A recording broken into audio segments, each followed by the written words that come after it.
നമസ്കാരം. ഞാൻ ശശികുമാർ തിരുമുല്ലവാരം. ഇതെൻ്റെ 161ാമത്തെ എപ്പിസോഡാണ്. ഇതിൽ ഞാൻ പറയാൻ ഉദ്ദേശിക്കുന്നത് ദി സൈക്കോളജി ഓഫ് വിമൻ, അതായത് സ്ത്രീകളുടെ മനഃശാസ്ത്രത്തെ പറ്റിയാണ്. പിന്നെ എൻ്റെ 161ാമത്തെ എപ്പിസോഡും കൂടാണ്. പ്രപഞ്ചത്തിൽ മനുഷ്യർക്ക്, അതായത് പുരുഷന്മാർക്ക് ഇന്നുവരെ പിടികിട്ടാത്തൊരു പ്രതിഭാസമാണ് സ്ത്രീയുടെ മനസ്സ്. അതിനെപ്പറ്റി തമാശയായിട്ട് പറയാറുണ്ട്, ദൈവം വിചാരിച്ചിട്ട് പോലും സ്ത്രീയുടെ മനസ്സിനെപ്പറ്റി മനസ്സിലാക്കാൻ പറ്റില്ലെന്ന് ഞാൻ തമാശയായിട്ട് പറയുന്നുണ്ട്.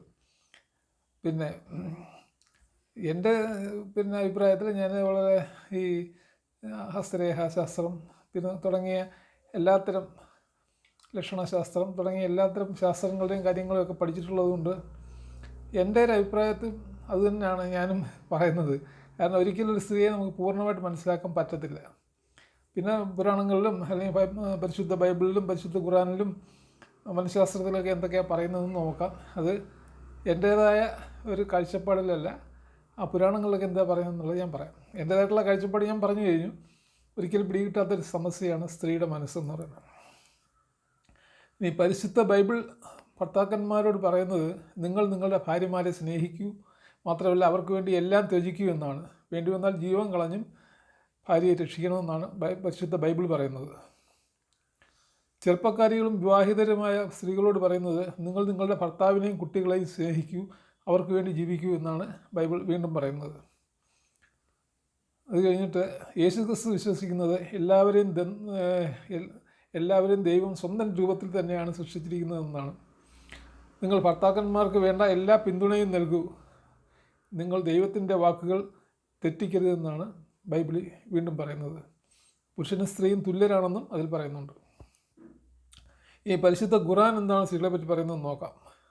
അതിൽ പറയുന്നത്, ആദം ഹവ്വായും വിലക്കപ്പെട്ട കനി കഴിക്കാൻ പ്രേരിപ്പിച്ചത്, നമ്മൾ കഥ കേട്ടിട്ടുണ്ടല്ലോ, ആദമിനെ പ്രേരിപ്പിച്ചത് ഹവ്വയാണെന്നാണല്ലോ നമ്മൾ കേട്ടിട്ടുള്ളത്. പക്ഷേ ഖുറാനിൽ അങ്ങനെ പറയുന്നില്ല. കാരണം രണ്ടുപേരും ഒരുപോലെ തന്നെ കുറ്റക്കാരാണെന്നുള്ള മട്ടിലാണ് ഈ ഖുറാനിൽ പറയുന്നത്. രണ്ടുപേരും ഒരുപോലെ അനുസരണ കാണിക്കാതെ വിലക്കപ്പെട്ട കനി കഴിച്ചതായിട്ടാണ് പറയുന്നത്. അതുമാത്രമല്ല, സ്ത്രീയും പുരുഷനും തുല്യരാണെങ്കിലും ചെയ്യേണ്ട കടമകൾ വേറെയാണെന്നും ഖുറാനിൽ പറയുന്നുണ്ട്. ആൺ പെണ്ണുമൊക്കെ തുല്യരാണെങ്കിലും പക്ഷേ അവർ ചെയ്യേണ്ട കാര്യങ്ങൾ, പിന്നെ അവരുടെ കടമകൾ പ്രത്യേകം വ്യത്യാസമുണ്ടെന്നാണ് ഖുറാനിലും പറയുന്നത്. മാത്രമല്ല, വിധി തീരുമാനിക്കുന്ന ദിവസം, എല്ലാവർക്കും വിധി തീരുമാനിക്കുന്ന ഒരു ദിവസം ഉണ്ടെന്ന് പരിശുദ്ധ ഖുറാനിൽ പറയുന്നുണ്ട്. അന്ന് അല്ലാഹുവിൻ്റെ മുമ്പിൽ എല്ലാ സ്ത്രീയും പുരുഷന്മാരും അവരവർ ചെയ്ത തെറ്റുകൾക്ക് ശിക്ഷ അനുഭവിക്കേണ്ടി വരുമെന്നും പരിശുദ്ധ ഖുറാനിൽ പറയുന്നുണ്ട്.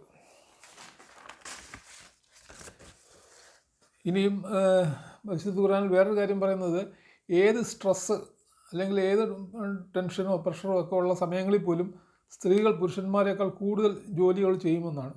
അതായത് ഏത് അപകടം പിടിച്ച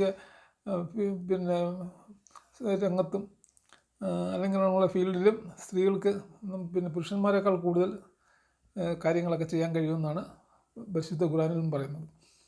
പിന്നെ സ്ത്രീയുടെയും പുരുഷൻ്റെയും സഹകരണവും സ്നേഹവും മാത്രമേ അല്ലാഹുവിനെ സന്തോഷിപ്പിക്കുമെന്നും അതുകൊണ്ട് അദ്ദേഹത്തിൻ്റെ അനുഗ്രഹത്തിനായി ഏത് കുടുംബത്തെയും തയ്യാറാക്കണമെന്നും പരിശുദ്ധ ഖുറാനിൽ പറയുന്നുണ്ട്.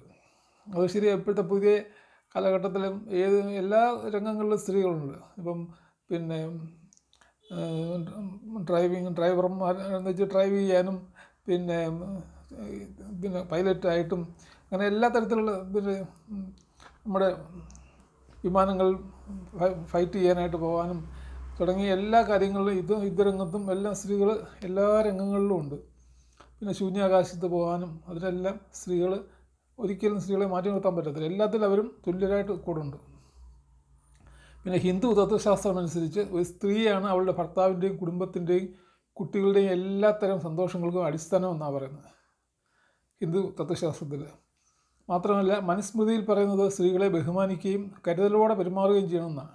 കാരണം അവരെ നമ്മൾ കണ്ണിലെ കൃഷ്ണമണി പോലെ നോക്കണമെന്നാണ് മനുസ്മൃതിയിലും പറയുന്നത്. നമ്മൾ ബഹുമാനിക്കണം അവരെ, അവരുടെ കാര്യങ്ങളെല്ലാം നമ്മൾ കരുതലോടെ കാണണം എന്നൊക്കെയാണ് മനുസ്മൃതിയിലും പറയുന്നത്. പിന്നെ ഹിന്ദു പുരാണങ്ങൾ പറയുന്നത്, സ്ത്രീകളുടെ ഭാഗഭേദത്തിൽ തന്നെ പത്മിനി, ചിത്രിണി, ശങ്കിനി, ഹസ്തിനി എന്നീ പ്രധാനപ്പെട്ട 4 തരം സ്ത്രീകളുണ്ട്.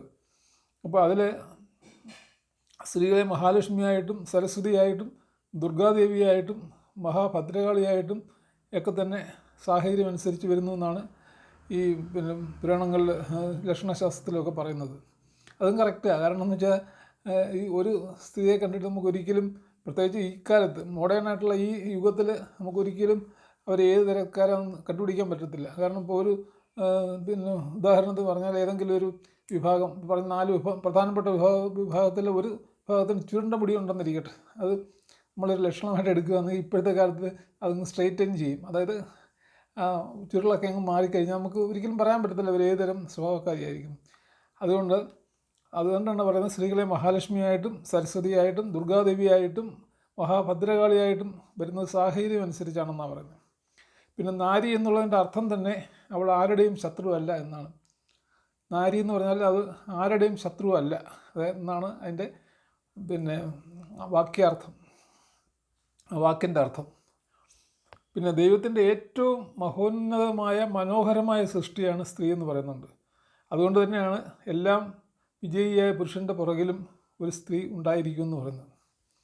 ഇപ്പോൾ എൻ്റെ കാര്യത്തിൽ തന്നെ ഇപ്പോൾ ഈ 161ാമത്തെ എപ്പിസോഡ് വരെ എനിക്ക് അപ്ലോഡ് ചെയ്യാൻ സാധിച്ചത് ഭാര്യയായ ചന്ദ്രികയും കൂടെ സഹായിച്ചിട്ടെന്ന് വെച്ചാൽ പൂർണ്ണമായിട്ടുള്ള പിന്തുണ ഉള്ളതുകൊണ്ടാണ്.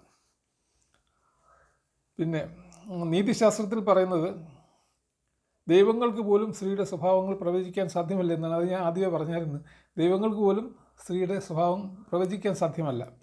മാത്രമല്ല ഒരു പുരുഷൻ്റെ ഭാവി പോലും ഒരു സ്ത്രീക്ക് തീരുമാനിക്കാൻ സാധിക്കുമെന്നാണ്. അതും കറക്റ്റാണ്.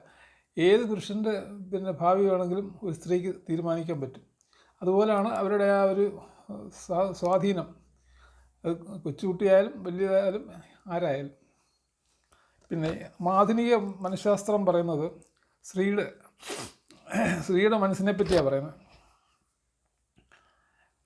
അതായത് സ്ത്രീയെ സംബന്ധിച്ച് സ്ത്രീകൾ എപ്പോഴും കരുതലോടെയുള്ള പെരുമാറ്റം ഇഷ്ടപ്പെടുന്നു. സ്ത്രീയും പുരുഷനും തമ്മിൽ 100ൽ പരം വ്യത്യാസങ്ങൾ തലച്ചോറിനുണ്ടെന്ന് ആധുനിക മനഃശാസ്ത്രം പറയുന്നുണ്ട്. എന്നാൽ അവരെപ്പോഴും സുരക്ഷിതത്വം ഇഷ്ടപ്പെടുന്നു. പ്രത്യേകിച്ചും മറ്റു പുരുഷന്മാരുടെ മുമ്പിൽ അവർ സുരക്ഷിതത്വം ഇഷ്ടപ്പെടുന്നു. മാത്രമല്ല ഭർത്താവ് അവരെ മനസ്സിലാക്കണമെന്ന് അവർക്ക് ആഗ്രഹമുണ്ട്. പിന്നീട് ഭർത്താവ് അവരെ ബഹുമാനിക്കണം എന്നും അവർ ആഗ്രഹിക്കുന്നുണ്ട്. അത് മാത്രമല്ല മറ്റുള്ളവരുടെ മുമ്പിൽ അവരെ അവഗണിക്കുന്നതും കുറ്റപ്പെടുത്തുന്നതും സ്ത്രീകൾക്ക് സഹിക്കാൻ പറ്റുന്നില്ല അല്ലെന്നാണ് പറയുന്നത്. ഭാര്യമാർക്ക് ഒരിക്കലും ഭർത്താവും പിന്നെ മറ്റുള്ളവരുടെ മുമ്പിൽ വെച്ച് അവരെ കളിയാക്കുന്നതും അല്ലെങ്കിൽ കുറ്റപ്പെടുത്തുന്നതും ഒരിക്കലും സഹിക്കാൻ പറ്റത്തില്ലെന്നാണ് പറയുന്നത്. ഇത്രയും കാര്യങ്ങൾ മാത്രമല്ല, ഇപ്പോഴും മനഃശാസ്ത്രം സ്ത്രീകളുടെ മനസ്സിനെ കണ്ടുപിടിക്കാനുള്ള ഗവേഷണങ്ങൾ നടത്തിക്കൊണ്ടിരിക്കുകയാണ്. ഞാൻ ഇതുവരെയുള്ള കാര്യങ്ങൾ എനിക്കറിയാവുന്ന കാര്യങ്ങളോട് ചേർത്ത് പറഞ്ഞു എന്നുള്ളതേ ഉള്ളൂ. നന്ദി, നമസ്കാരം.